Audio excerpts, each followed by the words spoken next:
కోడి కాలు ఎత్తితేనే మీకు స్వర్గం కనబడుతుందా? ఇప్పుడు ఎత్తండి రా కాలు ఎత్తండి రా, ఎత్తండి కాలు.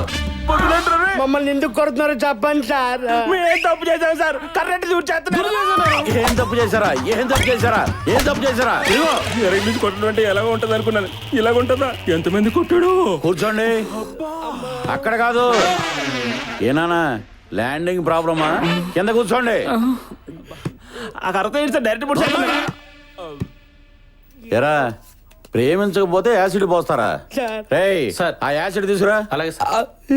సార్ వద్దు సార్, నాకున్నది ఒకే ఒక ముఖం సార్. చిన్నప్పుడైతే ఆ ముఖాన్ని అందరూ పట్టుకొని అని ముద్దులు పెట్టేవారు సార్. ఇప్పుడు ఆ ముఖాన్ని ఎవరు పట్టుకోవట్లేదు, ఎవరు ముద్దు పెట్టుకోవట్లేదు సార్. చందమామ కథ చాలా బాగా చెప్పావురా. అయినా నేను అక్కడెందుకు పోస్తాను? ఎక్కడ పోయాలో అక్కడ పోస్తాను సార్ బొగమంచికి. సార్ వచ్చిన దగ్గర నుంచి చూస్తున్నాను. ఎత్తిన లాంటి దించకంటే కంటిన్యూ ఊపుతున్నారు. పాపం బుజ్జు అలసిపోతుంది కదా సార్. నా లాఠీ ట్రైన్ అయితే నీకెందుకురా? నోటితో ఎక్కువ రచ్చు. Good morning sir. Good morning అయ్యా. ఏంటది? Bail papers.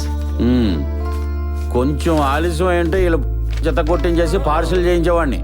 అవునయ్యా? గ్యాప్ దొరికితే మీడియాలో జనం గురించి తెగ లెక్చర్లు ఇస్తుంటావు. నీకు ఈ బేవర్స్ గాలతో ఫ్రెండ్షిప్ ఏంటే? రేయ్ ఇక నుంచైనా బుద్ధిగా ఉండండి. వెళ్ళండి.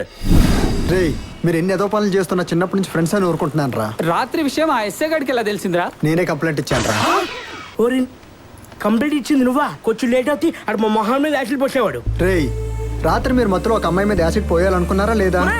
మాట వస్కారా అన్నా కానీ నిజంగా పోసేస్తానండి. రేయ్ మీరు తాగింది మందే అయితే మార్నింగ్ కి దిగిపోయేది, కానీ మీరు తీసుకుంది డ్రగ్స్. దాని ప్రభావం 24 గంటల వరకు అలాగే ఉంటుంది. ఆ మత్తులో మీరు ఏ అమ్మాయి మీద యాసిడ్ పోస్తే ఆ అమ్మాయి పరిస్థితి ఏంట్రా? అందుకే కంప్లైంట్ ఇచ్చాను. అబ్బో రేయ్ ఇప్పటికైనా మీ అలవాట్లు మార్చుకోండి రా. వీళ్ళేంట్రా? మా నటరాజ్ ఏడ్రా? రాజడి రేయ్ స్టార్ట్ చేశాడు రా బాబు, త్వరగా రండి. నువ్వు ఈ వీధిలోనే తిరుగుతావు అనుకుంటే నేను రాకపోతుంది కదరా. ఆ అమ్మాయిని పట్టుకోవడం మానేసి అలా కొట్టుకుంటున్నాడేంటి? అలా కొట్టుకోవడం వాడు వీక్నెస్. నీకెలా తెలుసు? అంతే బాబు. నాలావని కూడా ఎలాగైతే టార్చర్ పెట్టాడు. చూస్తారండి, వెళ్ళి నాలుగు పీకండి. నటరాజ్ ఆగ్రా. అయ్యో అది ఉండడం తెలుసుంటే ఈ పిచ్చి డ్రెస్ వేసుకోవద్దు. ఇటు రండి అమ్మా, సార్ ఏం తెలియదు. త్వరగా రండి. చీర కట్టుకున్నందుకు నన్ను తినేస్తున్నారు. ఏంటండి ఏ వీధిలో చూసినా వీడితే గోలా, ఏ అమ్మాయిల్ని వీధిలో తిరగనివ్వడా? రాంబాబు గారు మీకు దండం పెడతాను సార్, మా వాడికి వీక్నెస్ ఉందని. నీ ముఖం చూసి వదులుతున్నా.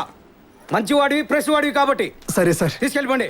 Thank you sir. Bus stop లో పాన్ నమిలి వస్తే 500 రూపాయలు ఫైన్ పెట్టాలి. అది కూడా నువ్వే డిసైడ్ చేసావు అన్నమాట. మీరంటే అభిమానం సార్. నెక్స్ట్ నెంబర్ 3 బస్సులో అమ్మాయిలు అబ్బాయిల సీట్లలో, అబ్బాయిలు అమ్మాయిల సీట్లో కూర్చొని రెస్పాన్సిబిలిటీ లేకుండా ప్రవర్తిస్తున్నారు సార్. అబ్బా దానికి 1000 రూపాయలు ఫైన్ పెట్టాలి సార్. కానిస్టేబుల్స్